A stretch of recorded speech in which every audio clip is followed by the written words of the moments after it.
भरगोव परिवार की कहानी। यह भरगवापुरम गांव की भरगोव परिवार की कहानी है जो बैदहा जिले में बसा है। सुबह से ही लोग भरगोव परिवार के दरवाजे पर आ रहे थे। प्रत्येक के हाथ में एक छोटी सी बांस की टोकरी, अनाज, फल और मुट्ठी भर मिठाइयाँ।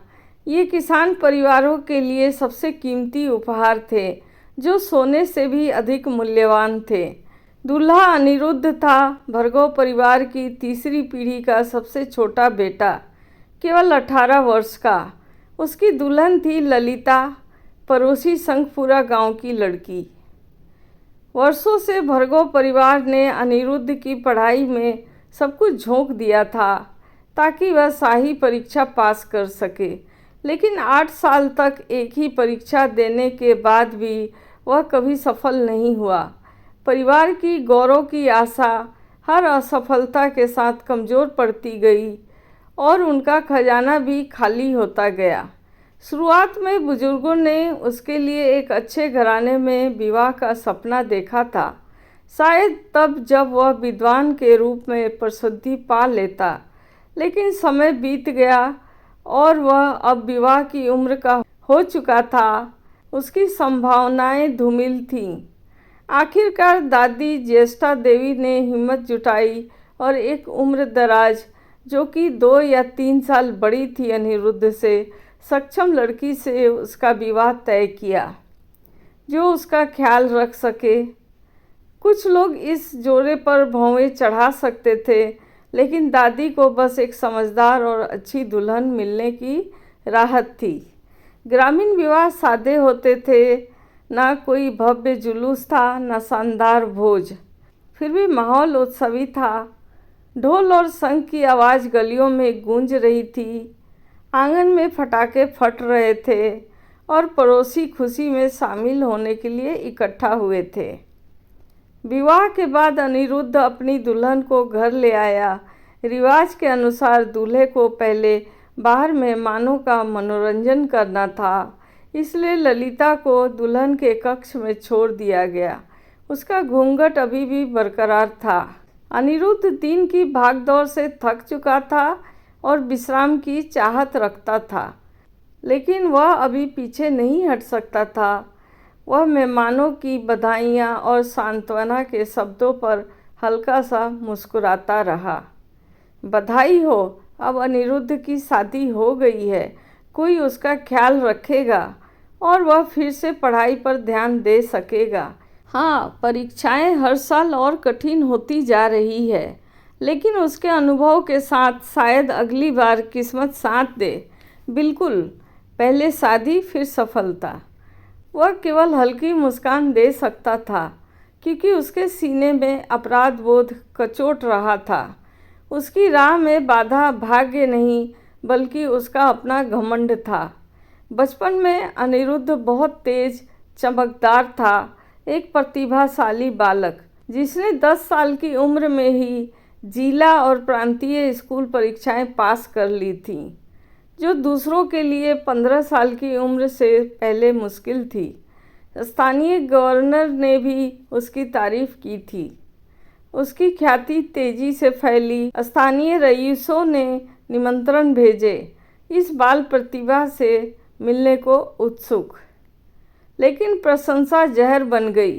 प्रशंसा के नशे में अनिरुद्ध ने दिन बिताए, पढ़ाई के बजाय अपनी सेखी बघाड़ते। जब वह किताबों की ओर लौटा, तब तक वह पीछे रह चुका था।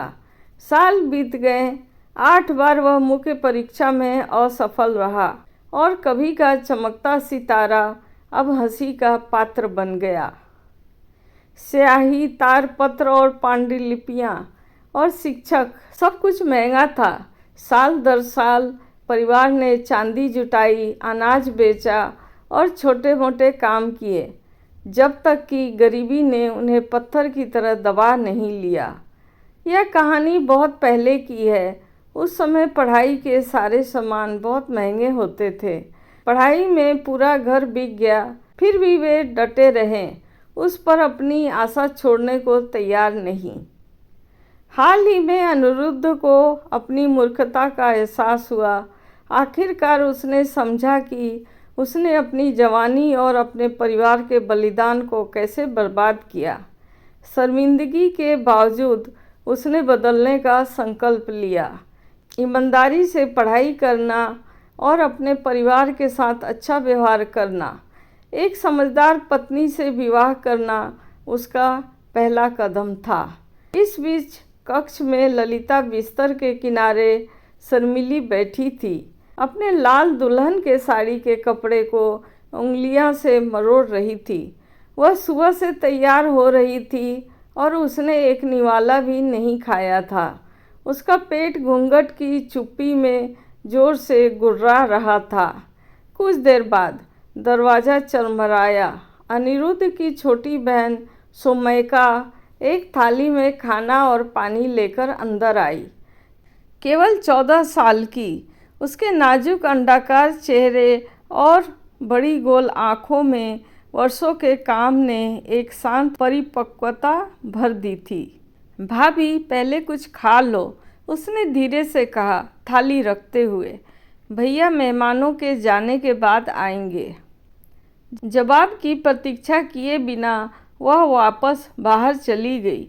ललिता शर्मिली तब तक इंतजार करती रही जब तक दरवाज़ा पूरी तरह बंद नहीं हो गया। फिर सावधानी से उसने अपने घूंघट का एक कोना उठाया, एक सूखी रोटी ली और चुपके से खाने लगी।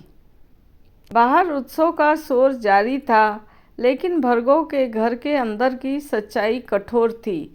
घर जर्जर था, ऊपर छप्पर की छत, दीवारें टूटी फूटी, मिट्टी से लेपित, फर्नीचर पुराना था। एक पुरानी काली मेज, एक फीकी अलमारी, एक टूटा हुआ पीतल का घड़ा जिसमें 2 टूटी हुई प्यालियाँ थीं। मेज का एक पैर बहुत पहले टूट गया था और पत्थरों से टिका हुआ था। यही वह घर था जिसमें उसका विवाह हुआ था। अब इस कहानी का अगला भाग अगले वीडियो में देखेंगे। नमस्कार।